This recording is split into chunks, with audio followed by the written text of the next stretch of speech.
Hey, everybody, welcome back to Be You, Handcrafted by God, with yours truly, Meredith Ewan. Hey, what's love got to do with it? What's love but a second-hand emotion? It's actually more than a second-hand emotion, like for real. What does love got to do with it? What is love? What is love? Don't hurt me. I guess I feel like singing today. What is love? 1 Corinthians 13, often known as the love chapter in the Bible. Love is patient. Love is kind. It does not envy. It does not boast. It is not proud. It does not dishonor others. It is not self-seeking. It is not easily angered. It keeps no record of wrongs. Love does not delight in evil, but rejoices in truth. It always protects, always trusts, always hopes, always perseveres. Love never fails. John 3:16, for God so loved the world that he gave his one and only Son, that whomsoever believes in him shall not perish, but have everlasting life. Let us love one another. 1 John 4:7-8. Love comes from God. Everyone who loves has been born of God and knows God, right? Matthew 22:37. Love the Lord your God with all your heart, all your soul, and all your mind. Oh, then we have Ephesians 5. Husbands, love your wife just as Christ loved the church and gave himself up for her. Sacrificial love. Woo-wee. What's love got to do? Man, it has to do with everything, right? Love is patient. Who loves to walk out patience? Who loves to grow in patience? I know I don't. If you'd have known me back then, Lord have mercy, I was one of the most impatient kind of folk. I would be on the roadways like on your tail. It's no wonder I rear-ended so many people in my younger days, because I would drive too doggone close. How about kindness? We often say, or I often say, the world could use a whole lot of kindness right about now. I think nowadays it's hard. Everybody wants it their way. I'm like, baby girl, baby boy, this ain't Burger King. You can't always have it your way. You better be kind. My husband, side note, we watch those movies on TV or those TV shows, customer wars and neighborhood wars. These people are crazy, okay? They are not kind, and they are not patient. They act crazy to their neighbors. Let go of the crazy. Be a little bit more kind. It doesn't envy. Like, be content where you are in life. Develop in the darkness. I was having a conversation with someone earlier today. Back in the day when we didn't have the quick point and shoot where we would be able to see the pictures right away on our cameras, or on our phones rather. But you had to process through a dark room. You had to put that negative, that roll of film in a dark room, and you had to process in the dark room. Otherwise, if there was too much light, the picture couldn't form. And darkness and tough times are necessary. They're necessary to develop the beautiful picture that God handcrafted for us way before the beginning of time, right? And, we have to learn how to not be envious of what someone else has, or how they live their life, or those types of things. I know for me, it was probably maybe about 4 years ago or so, I was really, really burdened with, I thought I would birth a child through my body. I thought I would be a mama that would be able to hold and comfort and love a baby. And it really was a tough time that I had to learn not to be envious of the mamas. Mother's Day for me was very, very difficult. But this year I had a great breakthrough. The Lord placed in my heart to go to a couple Mother's Day events, and it really broke me through a barrier there.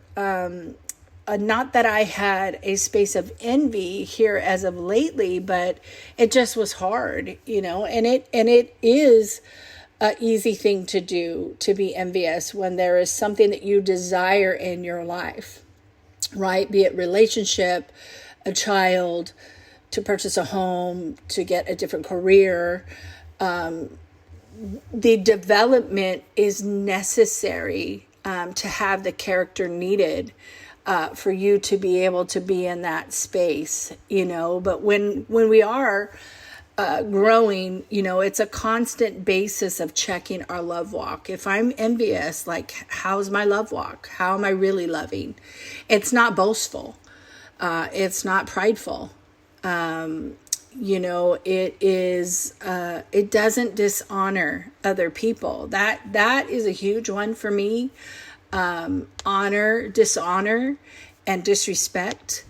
That is huge for me. If you want to get on my nerves, dishonor someone in front of me. You might get a whole nother side of Meredith. But I also know that there's a spirit of self-control. So I have to control my anger, because it also says here, it's not easily angered, right? It's not self-seeking. When I first got married, I thought, I'm cool. I've served in the church, and I did a lot of that as I gave my heart to Jesus, and I really wanted to serve in God's house and add value, hopefully, to the house that was changing me, that God was using to develop me in some of the dark spaces of my life. And so I really wanted to give back and add value.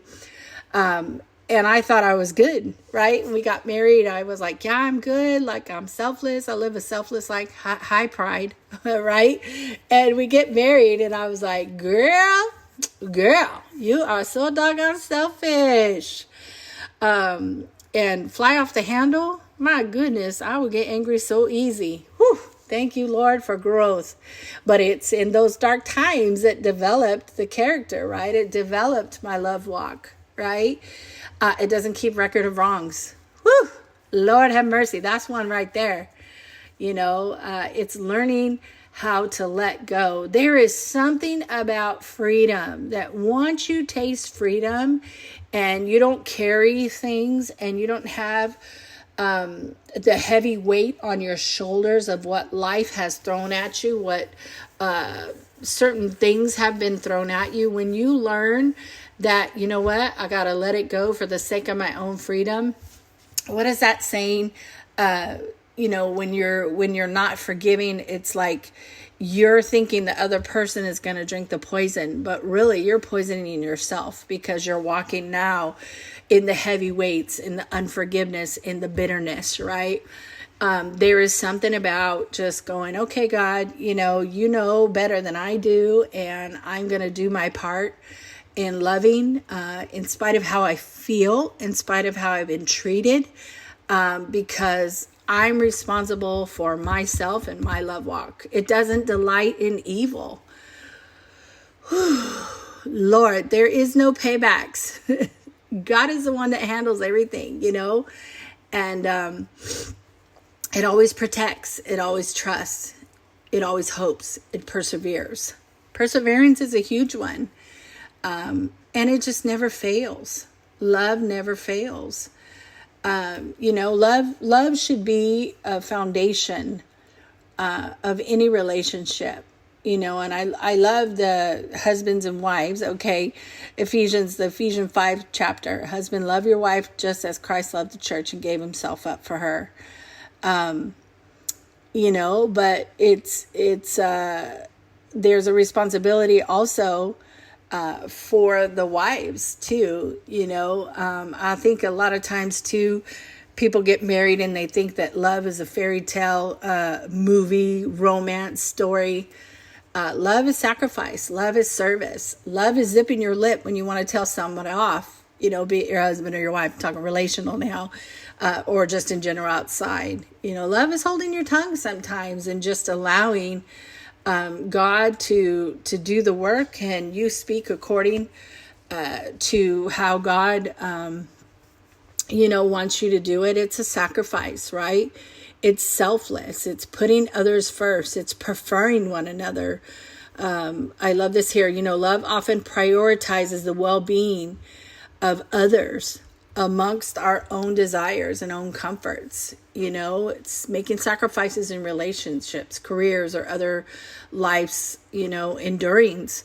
And, sometimes we often hear, marriage is 100, 100, and yes, 100, 100. We have to give at that capacity. But you know what? The reality is times and seasons. Sometimes sometimes the husband just based on the demands, or the wife based on the demands, motherhood, a wife, and all the things that maybe one can only give 80 and the other one has to make up for that excess. It's about being flexible. I don't know why I'm getting on all this, but apparently somebody who's listening might need to hear all this, but love it's laying down your own rights. Sometimes we have to give up the right to be right.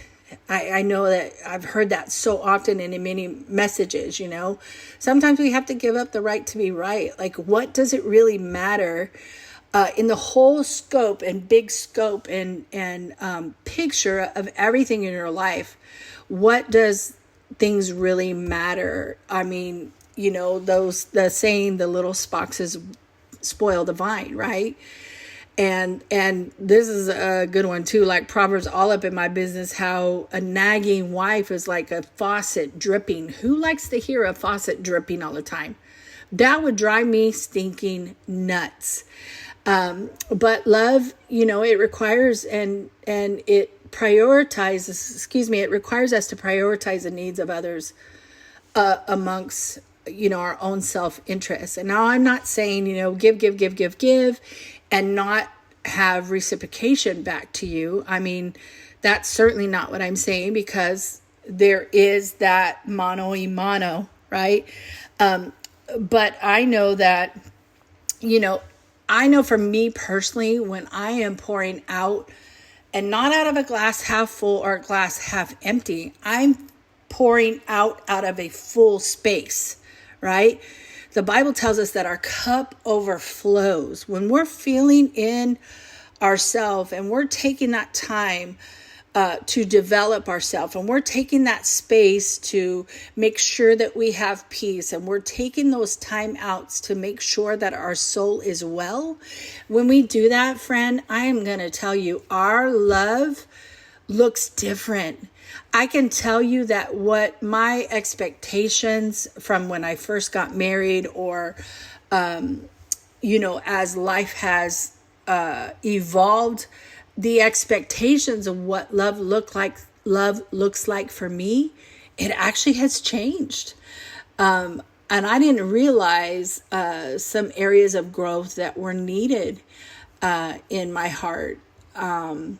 Until you move forward and you look past and you go, wow, I've kind of changed, and that's really cool, because love is transformative. Love is redemptive, right? So in your love walk, think about those things.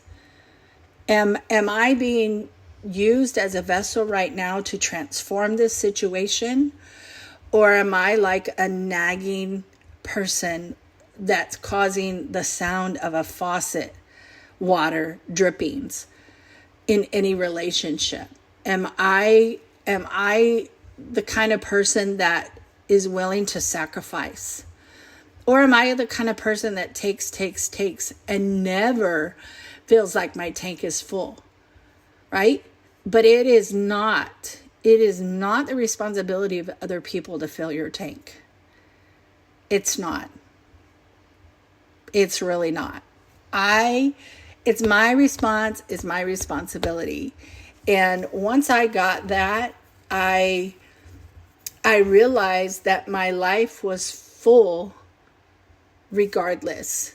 And it makes you show up differently. It makes you present differently. It makes you give differently.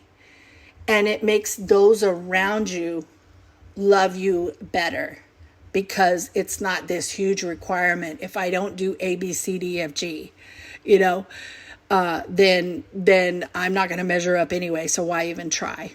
You know? So, friend, check your love walk.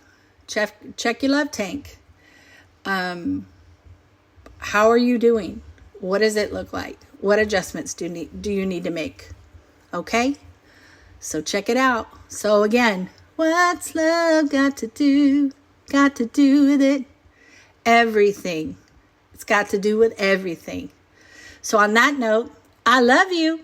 Consider yourself hugged. I'll talk to you next time. Bye for now.